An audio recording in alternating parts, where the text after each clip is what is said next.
You spent 20 minutes drilling alphabet flashcards this morning. Your 4-year-old got 3 letters right, then melted down over snack. And you thought, why is this so hard? Are they behind? But here's what you didn't know. Those flashcards aren't building their brain. They're actually rewiring it to resist learning. And before age 6, what your child desperately needs isn't more practice. It's something you've been accidentally starving them of. And now, I'm about to show you exactly how it builds your child's brain in ways flashcards never will. Think about the last time someone stood over your shoulder watching you work.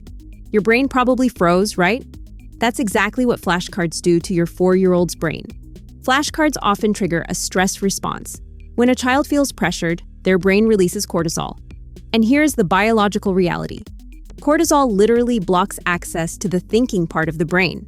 It puts them in survival mode, not learning mode. And here's what makes this so insidious. Sometimes they do memorize the answers. They parrot back A is for apple or count to 10. You think, see, it's working. But memorization isn't understanding. Memorization is surface-level storage. Isolated facts your child can recall under the right conditions. Learning is deep neural wiring that connects information across the whole brain, linking movement, emotion, language, and experience into true understanding. And before age 6, your child's brain simply isn't ready for the isolated, abstract, sit still and focus work that flashcards require. Let me show you exactly what I mean. 2 parents, both trying to teach their 4-year-old numbers. Parent A sits at the kitchen table, flashcards spread out. What number is this? Silence. Try again. The child's eyes dart to the door. No, look closer. Tears start. We're almost done, just 3 more. The child slides under the table. 6 months later, child still can't count reliably. Tenses up when asked anything about numbers. Says, I'm bad at counting. Parent B is climbing stairs with laundry. 1, 2, 3. You're counting with me. How many more to the top? At snack time. You want crackers? Show me with your fingers how many. The child holds up 3 fingers, beaming. 3 crackers coming up. 6 months later, child counts spontaneously, finds numbers everywhere, asks which pile has more, builds math confidence naturally. What's the difference? Parent B's child learned through relationship, movement, exploration. Their brain wasn't performing, it was playing. And play is the only language the developing brain truly understands. And if you're parent A right now, I need you to hear this. You are not a bad parent. You are doing exactly what you thought was right, what you were told was right, and now you know something different. That's not failure, that's growth. So why does connection work when flashcards fail? It all comes down to 3 things happening in your child's brain right now. 3 things are happening in your child's brain right now that explain everything. First, the thinking brain is under construction. Picture your 3-year-old at dinner. You ask them to eat 3 more bites, then clear your plate, then go wash hands. They stare at you blankly. You repeat it. They do one thing and forget the rest. Here's why. The part of the brain that holds multi-step instructions, the prefrontal cortex, is barely wired yet. It doesn't fully mature until their 20s, and before age 6, it is easily overwhelmed. Flashcards require heavy lifting from this exact part of the brain. They demand sit still, ignore impulses, focus on this abstract symbol. You're not failing. You're just asking their brain to do something it literally isn't built to handle yet. Second, the guard dog is in charge. While the thinking brain is still being built, the emotional brain, the limbic system, is fully active. Think of it like a guard dog. When the guard dog feels safe, it sleeps, and the brain is open to learning. But the moment the guard dog senses stress, like the pressure to perform or a parent's frustration, it starts barking. And when the guard dog barks, the thinking brain locks the doors. This is why your child freezes when you ask, "What letter is this?" Your child's brain registers the pressure as a threat. The guard dog barks, the learning door slams shut. But when you're on the floor building blocks, laughing and narrating what you're doing, the guard dog is asleep, the door is wide open, and learning flows. Third, neural pathways form through experience, not drills. Before age 6, your child's brain is forming over 1 million new connections every single second. But those connections don't form through isolated drills, they form through sensory experience. When they pour water back and forth, that's not a mess, that's physics and volume. When they pretend to be a doctor, that's not just cute, that's empathy and sequencing. When they stack blocks until they fall, that's problem solving and grit. Every single academic skill you're worried about starts here, in play. And here's the beautiful part. You don't need to force these skills. You just need to create the conditions where their brain can wire itself naturally. Which brings us to the practical question. How do you actually create those conditions? I'm about to give you 6 things, but stay with me because you're probably already doing 3 of them without realizing they're the most important work you could be doing. Before anything else works, your child needs 2 things. And if you get just these 2 right, everything else becomes easier. Pillar 1, emotional safety. I am safe. Your child's nervous system is the foundation of everything else. Safety opens learning. Stress slams it shut. What does this look like in real life? Imagine your child struggling with a puzzle. They can't make the piece fit. They're getting upset. Old way. Just try harder. Look, it goes here. You take the piece and force it in. Your child crosses their arms and refuses to try again. New way. You're working so hard. It's tricky, isn't it? Take a breath. Want to try together? Your child nods, takes a breath, and reaches for a different piece. Same puzzle, same child. Different nervous system state, different outcome.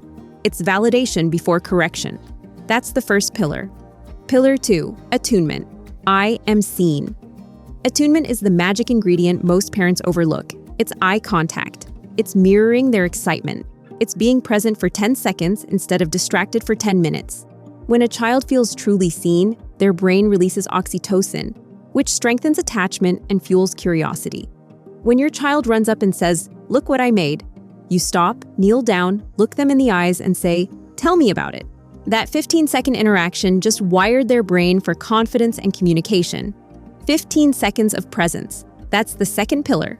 Once that foundation is solid, 3 daily practices wire the learning brain naturally. Pillar 3, curious play. I can explore. Play isn't a break from learning, play is learning. Your job isn't to teach during play, it's to stay nearby and let them lead. You're stacking those really high. I wonder what will happen if you add one more. Curiosity without pressure. Pillar 4, natural language. I can communicate, talk, don't teach. You're making dinner. Your 3-year-old wanders over. Instead of go play, you say, "I'm chopping carrots for dinner." Chop, chop, chop. Want to count the pieces? Ask open-ended questions. What do you notice? What do you think happens next? Use rich vocabulary naturally. That bird is enormous. Look at its vibrant feathers. Every conversation is wiring language pathways. And language isn't just words, it's thinking. Immersion over instruction. Pillar 5, identity shaping. I am capable. The words you use right now are shaping how your child sees themselves.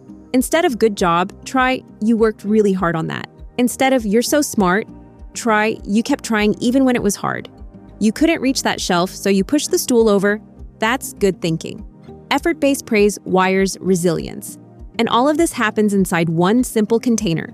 Pillar 6, predictable rhythms. I can trust my world. Young brains crave predictability. Routines are nervous system anchors.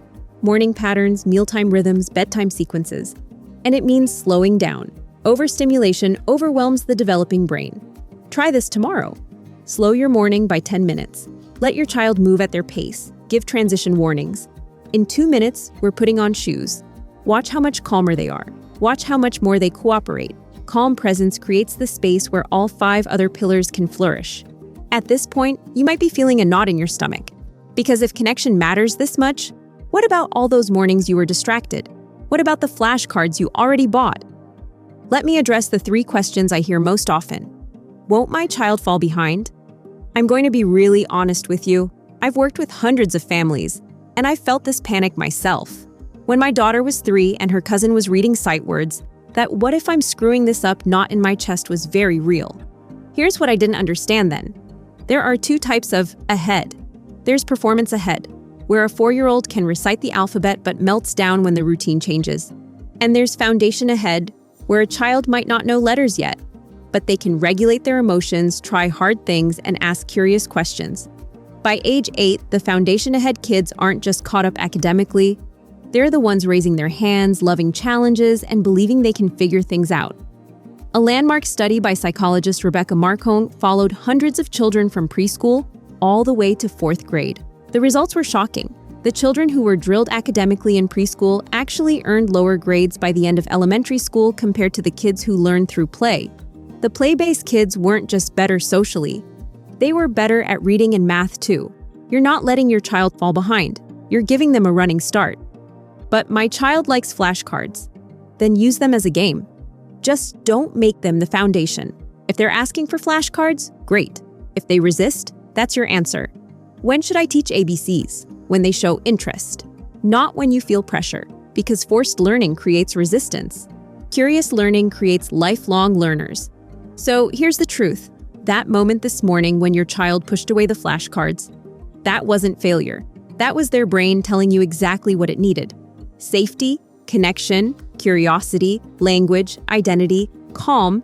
You haven't been doing it wrong. You've been doing your best with what you knew. And now you know something different.